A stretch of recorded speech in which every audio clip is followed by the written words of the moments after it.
Good evening. Welcome back. This is the last of the 8 of this batch.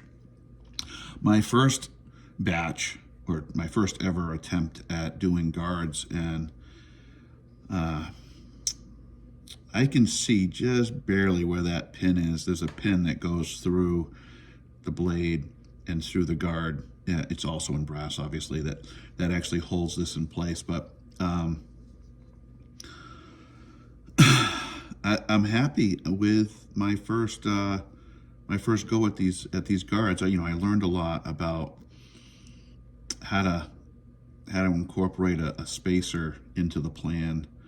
One thing that I learned that in hindsight should have been self-evident, but I had to learn the hard way, was that I do put pins, lateral pins that go from the guard through the spacer and into the handle. They come back in I'd say about that deep, but it's really to keep everything locked in place in this area. This area is really busy. What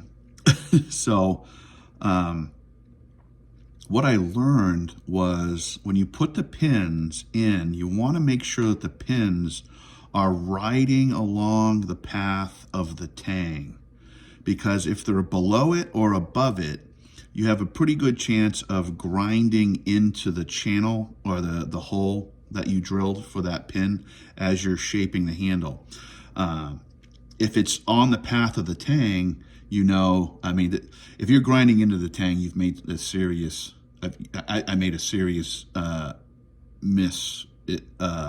made a serious mistake in my estimate on where things are internally with this. So, but I did miss it a couple times. I did miss I did place the pins, these lateral pins below the tang on 2 of the 8. And I had to, what that did was it required that I redo the handle and the spacers because I sanded through it. In this area here, I use a small wheel to get into this area, and it ground into that channel because it was below the tank. So anyway, learned the hard way on that one. But another thing that I did differently with this was I really tried to get the hole in the handle to match with the pin that I put in there. And one tool that I learned about was this flat-faced reamer. And believe it or not, when a drill drills a hole, it doesn't quite drill it perfectly circular. The purpose of the reamer is to make that hole perfectly circular. So by upgrading and purchasing and incorporating this tool into my kit of tools, it allows me to get, in this case, I want to say this is a 3/8 diameter pin, and this is it'll tell me right here, this is a 3/8 diameter reamer. And now I have a perfectly round hole, and I can pressure fit. Literally, I didn't have to glue that pin in there at all. It's pressure seated, and all I had to do was put a cover of epoxy over the top of them. So I have a much tighter fit in what I'm calling my Generation 2 knives than in my Generation 1 knives. So I'm really liking that. Anyway, so with this, let's get on to the reveal here. This is polished, so sanded to 1200, and then I did use this, it's called Mother's Mag aluminum and polish. I put that on a buffing wheel, and I buffed the brass, and this is W2 steel, and this is curly mango with some midnight blue,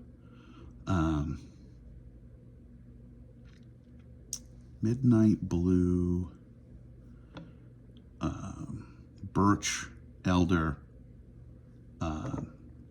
for the spacer. So, and what I do for these reveals is I use linseed oil. I've been trying to do, I have tried True Oil, but I found that True Oil really leaves a sticky residue that I just don't like. That might be because I'm using stabilized wood, and the stabilization process really accounts for any kind of penetrating effect with the oils. So it may just be sitting on the top rather than penetrating into the wood like it's designed to do. So that might be the issue there. But anyway, here's what the knife looks like with a coat and a shine, and you can just see that Hamone. I like having the Hamone not prominently pronounced, but just sort of hinted at, like whispered at. So that's why I have that like that. But anyway, that's tonight, and just want to get that into the light for you all. Let's see. Anyway, we'll go like this. I think that shows the this wood grain here. This is probably my favorite out of the batch. I'm sorry if that's offending anybody else that's getting any of these other ones from the batch, but boy, this was not a deliberate combination when I set out at the beginning. This was one of those knives where I had to reset the spacer because I put the pins in below the mark, below the tang, I should say. So I had to redo this spacer piece, and I'm glad that happened, actually. You know. So anyway, thanks for watching.